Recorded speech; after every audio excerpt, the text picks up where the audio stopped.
A government big enough to give you everything you want is big enough to take away everything you have. A guy named Thomas Jefferson said that.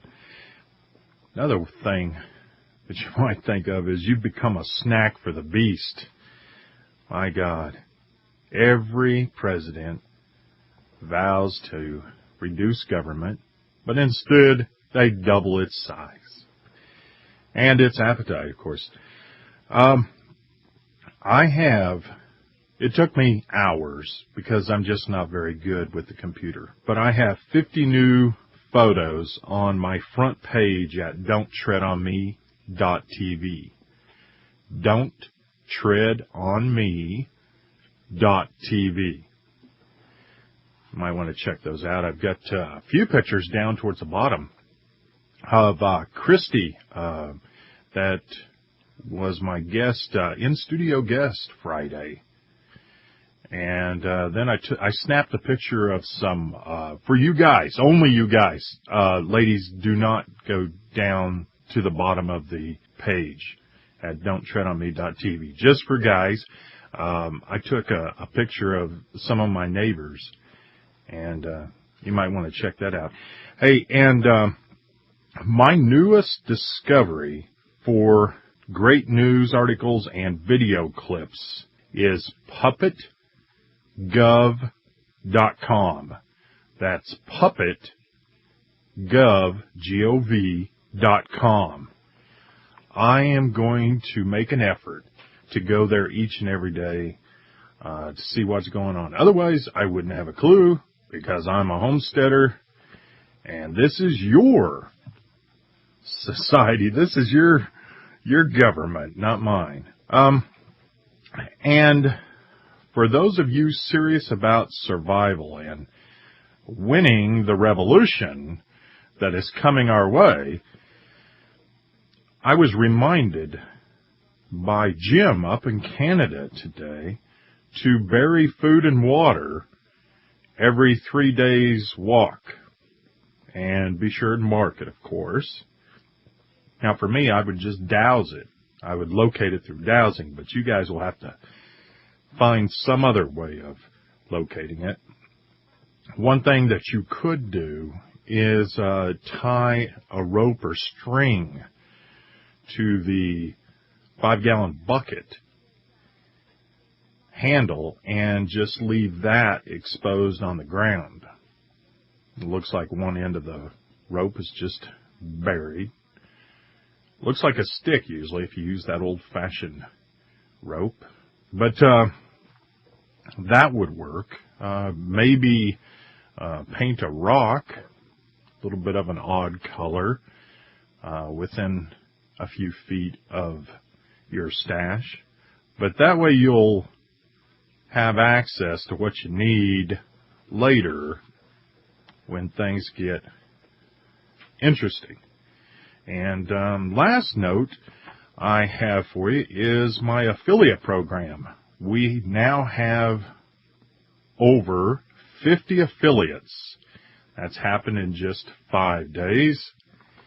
You can check it out at Lipscomb Affiliates, that's plural, .com. LipscombAffiliates.com. And if you have a blog or a website or a large email list, you just might want to do this because it's 10% commission, folks. You get paid on the first of every month. So I think a lot of you could do a lot of good, help me get these seeds out. And, you know, by the way, we're introducing new products. So you might, even if you're a current affiliate, go back there and check out. We've got a couple of new products up there. I know we've got one. The others are coming online this evening, I think. So check that out, LipscombAffiliates.com. Help us prepare the Patriot community. And I have a guest tonight. I've been looking forward to this. He's been on the show before with me. And he is Max Igan. Now, Max is from Queensland, Australia, and he has that website that I refer to occasionally and I go to often. It's called thecrowhouse.com. Thecrowhouse.com.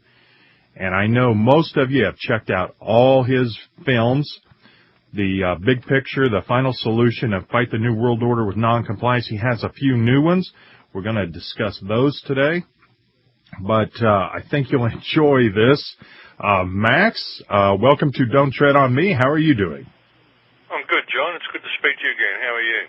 Oh, I'm very good. And, you know, Max, I first want to say thank you for filling in for me for the past couple months over there on another network when I vacated and came over here.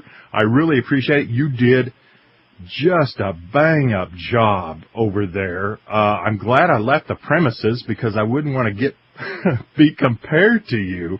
You did a great job, Max. I really appreciate it.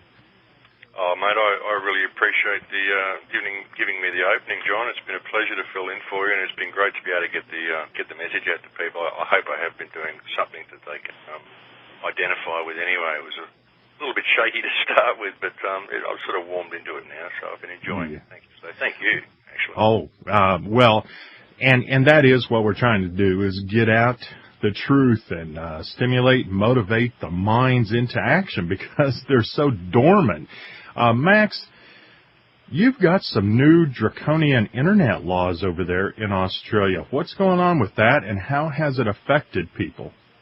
Well, they're still trying to get it actually through, John. They're still trying to get it passed. They're sort of a lot of the ISPs are sort of debating, saying we can't do it, it's not workable. But the government's just saying, look, we want it done, basically. So whatever we do about it, they just look like they're going to go ahead with it anyway. We've actually got petitions happening. We've got about 20,000 signatures in the last couple of weeks we've sent to the government to that's exactly 20,000 was how many they had that said they wanted censorship. So we've sent them 20,000 back saying we don't want censorship. We're hoping to get a little bit more and really push the issue to try to stop it happening, but it's looking pretty shaky at the moment. Yeah. Well, how will it affect people? What are some of the things that the government's wanting to get away with? Well, they just want to censor the internet, basically. It'd be a blanket filter of the internet. So any sites that are deemed unsuitable by the government will be filtered. And it'll be the same as what's happening in China, basically. We just won't be able to get most of the truth. I don't even know if I'll be able to access my own website. I don't know if I'll be able to access YouTube. A lot of things going on. It's really scary. The fluoridation, they're going ahead with the fluoridation, even though everyone's up in arms about that as well. So it's looking pretty nasty over here. The dollar's falling like a stone. Our dollar's worth 50% less than yours at the moment. So that's Wow. pretty shaky.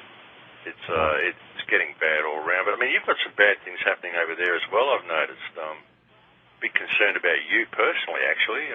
Have you heard of Bill HRS 875? Yeah. I mentioned it last night. Hey, Max, we got a break. When we come back, we'll talk about that and many other things. Hang on now.